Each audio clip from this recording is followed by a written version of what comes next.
अस्सलाम वालेकुम। मैं शफ़क़तुल्लाह हूँ और पोस्ट RN का स्टूडेंट हूँ डाउ यूनिवर्सिटी का। और अभी हम आए हैं कि डॉक्टर साहब का इंटरव्यू लेने के लिए इमरजेंसी में, क्योंकि हमारा टॉपिक जो है हम प्रोजेक्ट बना रहे हैं ओवर क्राउड ट्रैफिक पे।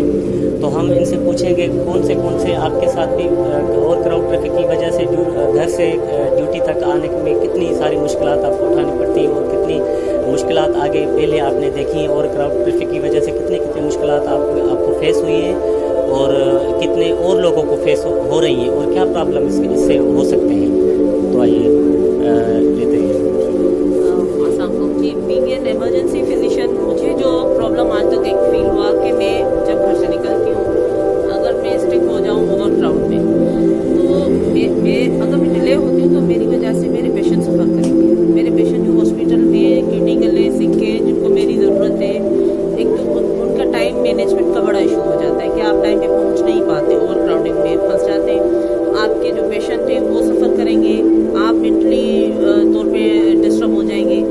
दूसरा जो बड़ा फेयर हमें रहता है कि बीइंग ए फीमेल, अगर मैं ओवर क्राउड में स्टिक होती हूँ और मैं अकेले ड्राइव कर रही होती हूँ तो स्नैचिंग, एक दो दफ़ा स्नैचिंग हो भी चुकी है।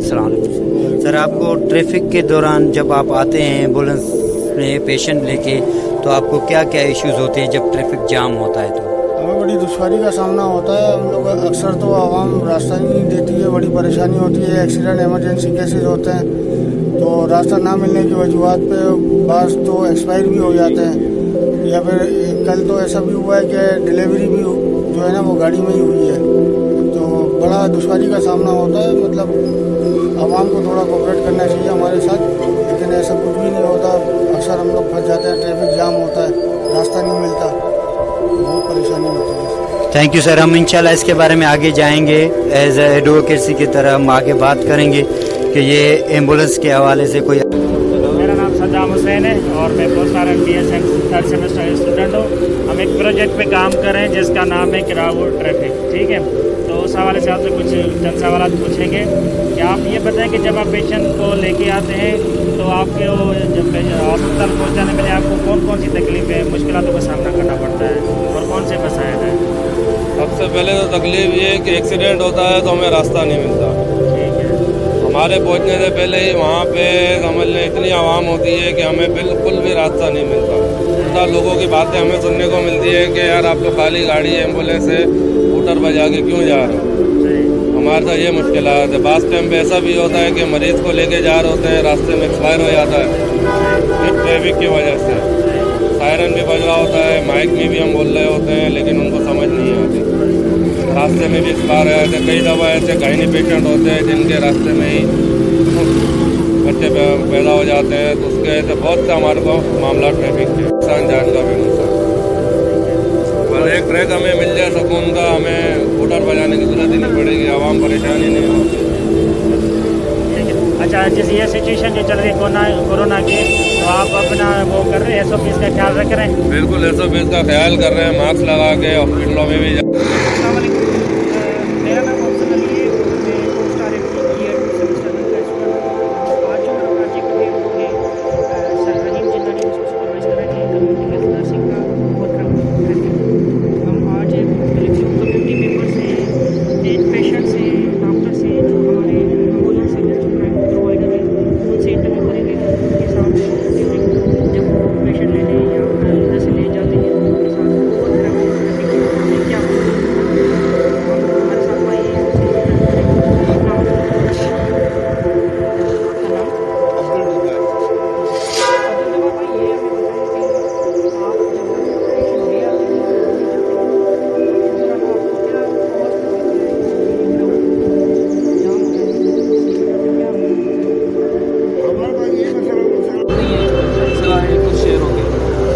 ओवर क्राउडिंग का जो है ना काफ़ी इशू है कि आपके अगर इमरजेंसी हो जाती है, खुदा न खास्ता, जैसे एम्बुलेंसेज हो गई, फायर ब्रिगेड की गाड़ियाँ हो गई, या खुदा न खास्ता खुद किसी इमरजेंसी या खुद किसी जल्दी में, तो उस वजह से ओवर क्राउडिंग की वजह से रोड जो है आपके वो कंजेस्टेड है, तो उसकी वजह से सबको जो है ना इसमें इशू फेस करना पड़ता है। ये सारी पब्लिक का इशू है, इसलिए कि मतलब कि ना सिर्फ एम्बुलेंस या फायर ब्रिगेड को जो है ना इसमें वो होती है दुश्वारी, लेकिन अगर आप बच्चों के साथ स्कूल जा रहे हैं, आपने ऑफिस जाना है, अपने ऑफिस जाना है, खुदा न खास्ता घर कोई इमरजेंसी हुई, आपको और आज जो है ना ओवर क्राउडिंग की वजह से आपको इश्यूज जो है ना फेस करना पड़ता है।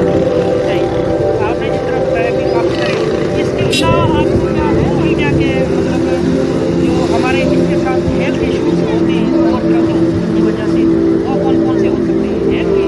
देखिए हेल्थ इश्यूज का मुझे तो इतना आइडिया नहीं है, लेकिन जहाँ तक देखा जाए तो ओवर क्राउडिंग की वजह से जी बेटा हमारे पास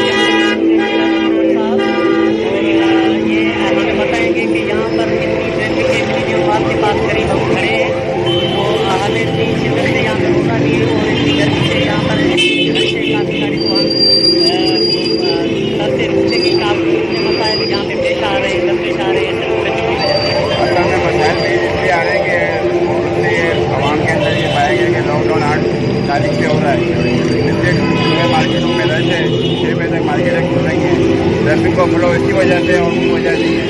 और लोग अपनी खरीदारी कर रहे हैं, शॉपिंग कर रहे हैं, इसी वजह से जो है लोग परेशान है, लोग उसके बाहर निकले हुए हैं, बीमारी में बदल वजह से इतनी सारी रश है यहाँ पर और कितने सारे यहाँ पर ये अस्थमा के पेशेंट हो गए और कितने मरीज हो गए अगर कोई कोई मर जाता है समाज ये है कि लोग जानते हैं कि भाई समाजी फासला रखे हैं, लेकिन लोग नहीं समझ रहे इस चीज़ को। लोग अपनी चीज़ की शॉपिंग को समझ रहे हैं कि यार शॉपिंग हम कर रहे हैं, ये नहीं पता अगले साल हम अपने प्यारों का करेंगे, इस साल नहीं करेंगे। लोग ये आपने देखा क्या आर्गूमेंट है यहाँ पे एक एक्सीडेंट होते हैं